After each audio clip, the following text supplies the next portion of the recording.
Awakened Ones. What's up? QV here. How you doing? It is the 24th of June, early afternoon, East Coast here in Miami Beach. I know I haven't made a video in a minute. I just wanted to say, I'm dealing with the death of a very close family member. Another uncle of mine died.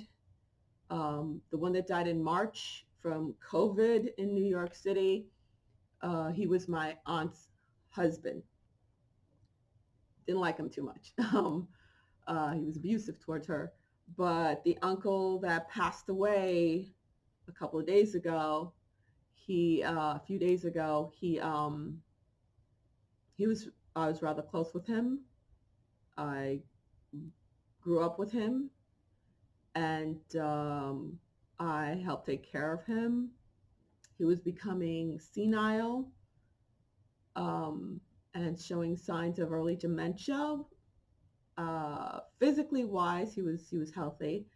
So he had not seen his daughter since she was a little girl, since she was like 10 years old, and never met his grandson.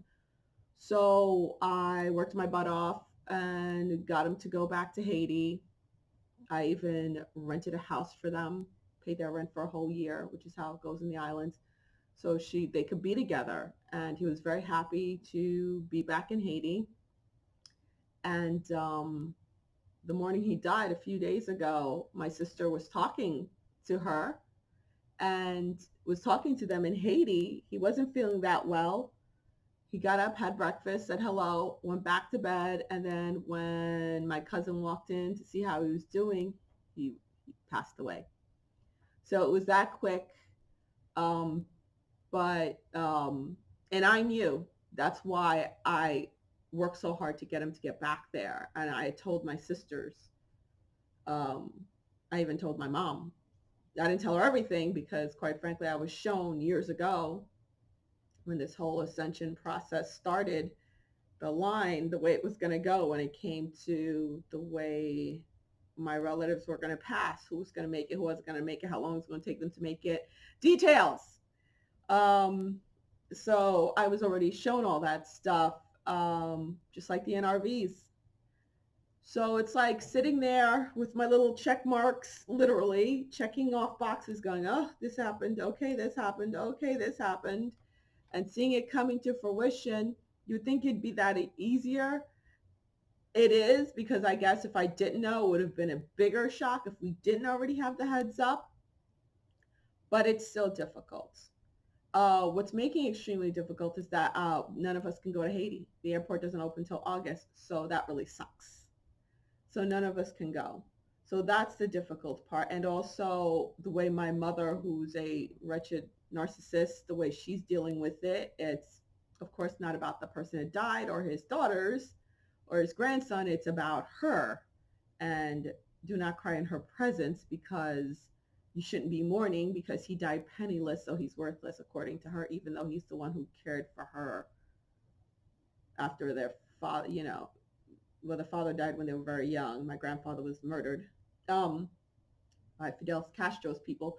But, you know, my grandmother did have a second husband. And after he passed away, my uncle was the one who went into the military as a teenager. Even though my mom's years older than him, he went into the military as a teenager to help take care of the family. And yeah, later on in life, after he got out of the military, he was a bit messed up and he ended up, gambling and stuff, but he was still an awesome person, real jokester, you know, always the one keeping the holidays funny and fun. So it's going to be rough.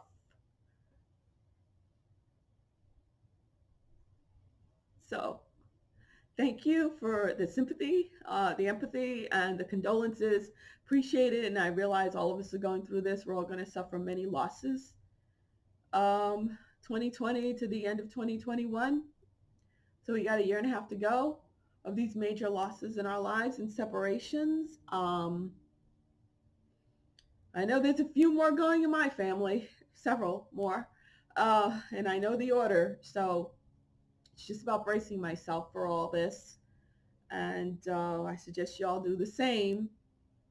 Um, and yeah, we're waiting for that linchpin to be pulled for everything to really pop off, right? When it comes to what's going on in the macro. One big thing that did happen today, I was just finding out now, is General Flynn his case is finally going to be dismissed. So that's a big one. Okay. So yeah, not too much eating the popcorn as I am sipping on the wine, which I had to throw out. The rest of my wines, I'm like sipping too much on the wine. So, okay, get out in the fresh air if you can, exercise, even if they're trying to push masks, which since Trump announced he's going to do, they announced the second presidential debate here in Miami, not too far from me, like 15 minutes away from me. Um, Now all of a sudden the mayor, who I just have to share this because it's such a disgrace. It really is disgusting. Here he is right here hanging out last weekend at a bar, a restaurant bar in Miami. Here he is chilling last weekend. And now all of a sudden, yeah, the same day this was announced, as you could see, yeah, this was announced. Literally. It was like right afterwards. All of a sudden, the next day, the same day, I'm sorry, it was the same day, right? Like 10 12 hours later, all of a sudden, oh, mask 24/7. Even though everybody's like, okay, but bro, here you are chilling. So the hypocrisy, and of course, I got on him hard, throwing all of that in his face, including some other pictures and him pandering to the looters and the rioters who were burning police cars and kneeling to them and freaking looting my office building and everything, right? But that's okay. They all got off. But if you wear a mask, they'll arrest. If you don't wear a mask, but it's cool, because the cops around here, they ain't buying it either. They're like, bite me. They're totally not buying it either. So that's good. All right, guys. So that's just a quick update. And if anything comes through, of course, I'll come on. I'm working really, really hard on my leveling up my office, getting my program together. So I'm nonstop working, which is helping with this honest heartbreak that I'm feeling right now. Okay, guys. Thank you so much for the prayers and the kind words. QB out. Talk to you later. Bye.